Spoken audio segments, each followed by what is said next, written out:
So Ya'juj and Ma'juj. Strange wordings. They're actually two words. Ya'juj is one and Ma'juj is another. And when you say it in Arabic, for an Arab who listens to that word, Ya'juj and Ma'juj, it's a very harsh and coarse word. It comes from the root word of ujaj, to be dry and to be harsh.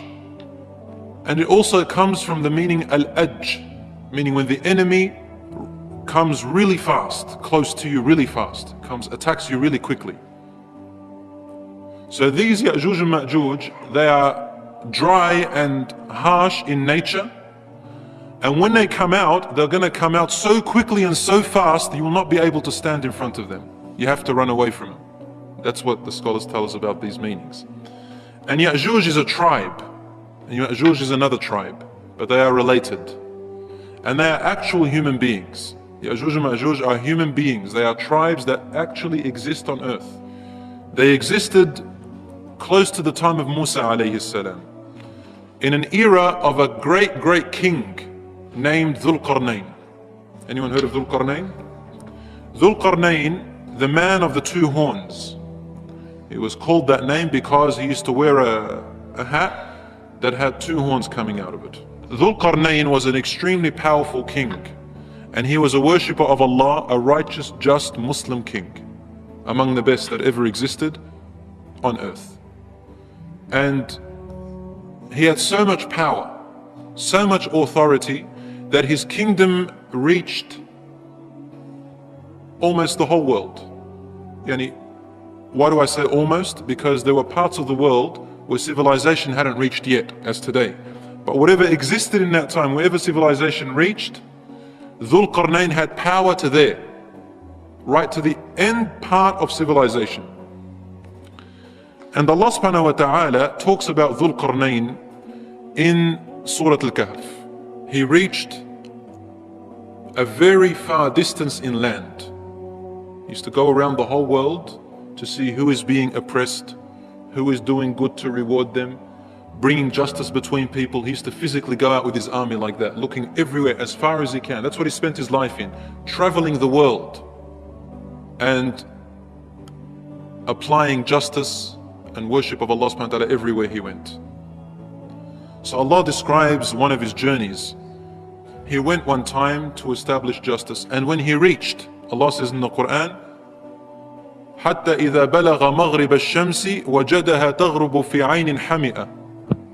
When he reached the place of the setting of the sun, he found it setting in a murky pond or in a murky water.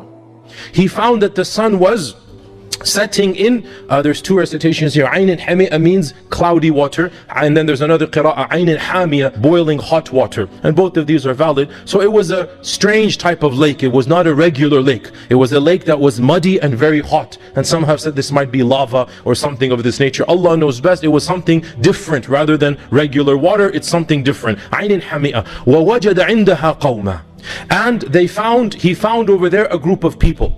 There was no more land beyond where he reached, meaning Dhul Qarnayn reached the farthest land where nobody could reach even further. There was no more civilization after there. That's what that verse is talking about. He found a passageway between two mountains. The Sad are two mountains. And he found there a group of people. They could not speak to him. لا يكادون يفقهون قولا. What this means is they were cut off from all civilization. He found there people that could hardly understand normal speech. They were very primitive in speech. So Allah is indicating that Dhul Qarnayn went to a far away land, cut off from human civilization, cut off from contact with other groups of human beings. They couldn't even communicate. And this is the height of being cut off from other civilizations. So they communicated through other than speech. Which is, everybody can do this. You can always communicate basic stuff, images and whatnot. So they said to Dhul Qarnayn that Ya'juj and Ma'juj are causing a lot of evil on this earth. So this means that this tribe and Ya'juj and Ma'juj were interacting with one another. So Ya'juj and Ma'juj are causing evil. They are plundering, they are killing us, they're raping, they're causing our damage, they're causing much evil in the land. Can you please help us Ya'juj and Ma'juj, mufsiduna fil ard. They are corruptors on earth. Now I want you to analyze with me over here. These people who are complaining to Dhul Qarnayn, they were very primitive in lifestyle and in language. So he reached the border of the world where civilization was so behind. And they were trying to explain to him about this other civilization that are even worse than them, that are even more primitive, worse and corruptive than these people that he just met. If we pay you, you are such a mighty king, you have this vast army, you clearly are from a superior civilization, you seem to be a good man because you're so nice to us. Take this money and protect us from Ya'juj and Ma'juj. Can you build a wall between us and them? They come through this valley, build a wall. A barrier between us and them so that they can't come to us and they can be cut off from the world. Then Dhul Qarnayn replies, قال ما مكنني فيه ربي خير. Whatever Allah has given me is better than your money. I don't need your money. I don't need your money. I will do it fi sabilillahi ta'ala. I will do it for the sake of Allah subhanahu wa ta'ala. But what I need from you, فَأَعِنُونِي بِقُوَّةٍ. You help me with your manpower. I need a lot of help for what I'm about to do. My army won't suffice me. You help me with your physical strength. So Dhul Qarnayn says, آتوني زبر الحديد. Bring me pieces of iron or sheets of iron. Zubar is nuggets, if you like, nuggets of iron. Bring me iron. حتى إذا ساوى بين الصدفين. When he had laid it between the two mountains. So he's building a type of barrier with iron, which is right now cold. قَالَ انْفُخُوا. He said, blow. And the blowing here is with the bellows, with the fire. So once he's put the iron there, a massive fire is being built. A fire that is so hot that all of this iron will become molten ore and stick together. So this is the help that he needs from these people. Allah knows how they built such a large fire. Allah knows what they did. But Dhul Qarnayn had the technology to do that. And it was so massive that it is between two mountains. So apparently the people of Ya'juj and Ma'juj were trapped inside an area where they had no escape out of. And Allah says in the Quran, فَمَا اسْطَاعُوا أَنْ يظهروه وما استطاعوا له نقبا.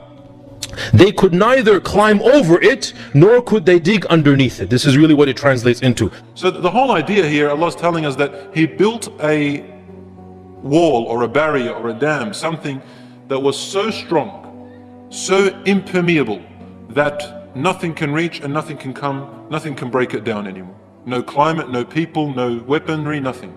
No one was able to break through it, and no one was able to overpower it. It was such a strong wall, impermeable to anything. And when Dhul Qarnayn looked at the people, they looked at this wall and they said, wow, this is a very strong wall. And Dhul Qarnayn wanted to teach them a lesson. Finally, he said, قَالَ هَذَا رَحْمَةٌ مِّن رَبِّي.